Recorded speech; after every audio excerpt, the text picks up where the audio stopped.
Hello everybody, this is Willow Moon and this is my second video. The first video I was just explaining a few bits of information about altar tools. A couple of people had asked me exactly what they were, what they did, what do you do with an athame, why don't you cut with it. I was also asked if I could show just a very general basic altar, just to give people a rough idea. Sorry this is bouncing around, but I'm having to hold the camera by hand. So this is my altar. In the centre there's a pentacle.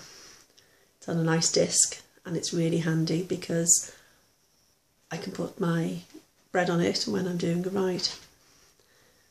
A lot of people like to have a pentacle in the centre. You could have a pentacle on your altar cloth already, or maybe a triple moon sign.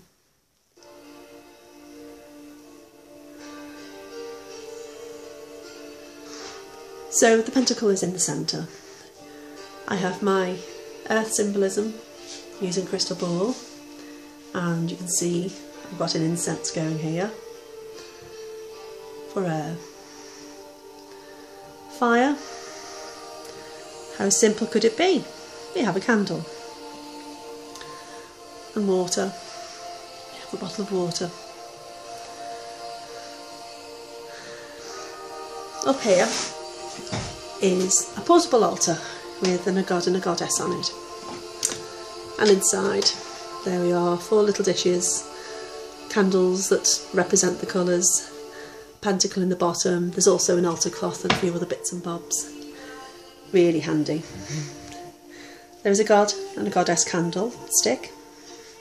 Some people like to have a god and a goddess candle, so silver and gold. Silver for the goddess, gold for the god. I've also got a couple of statues just to bring the gods in, so whichever gods you want to bring forward into the rite, then there we are. So there's my gods and my goddesses. You don't have to have your gods and the goddesses on your altar.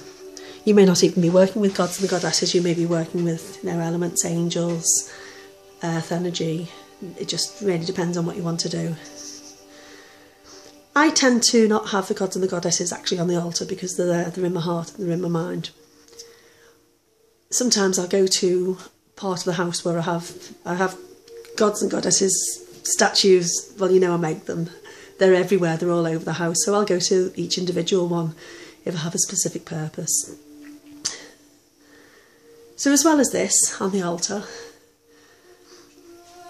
I have a bell for clearing afterwards, and I have my wonderful athame and the chalice. This altar happens to be pointing north, which is great because I've got north at the top. So maybe a compass would be handy so that you know which direction that you're in. I tend to face east when I do a rite, probably because east is the first quarter that I call in. I have another reason for that as well, which is personal, but the thing about having, when you do a ritual, yes, you can just follow the instruction, do it, and it's very nice. But as you become more in tune with what you're doing, it's good to actually think about what you're doing and decide why you're doing it. And then you can fine-tune it. You need to know why you're doing things, because otherwise it hasn't really got as much meaning. I'm sure the gods understand what you're doing and probably have a little laugh and a giggle. Well, I'm sure they laugh at me because everything goes wrong when I do things, but it's just part of how I do it. I just laugh and go on.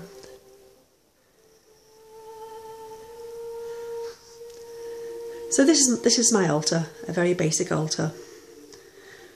The next video I'm going to actually show you how I do a rite, and the altar will be very different because I'll set it up to how I normally use it. It's nothing like this at all. I still have all the elements there, but I don't have them in the same orders. And it's very individual to me. If you followed a specific path, you may have to do things in a specific way. But if not, then you do things with meaning, because it's the meaning and the intent that is far more important. So that's the end of my video. Hope you had a giggle. And the next one will be me actually doing one of my rites with my altar set up for me. If anybody has any questions, post them in the groups, you'll know who you are. But also you can post them here on YouTube as well. So this may not have been to your liking, but this is just generally how I do things, and I would like to inspire people to look at how I do things and then decide how they would like to do them, because that's the most important part.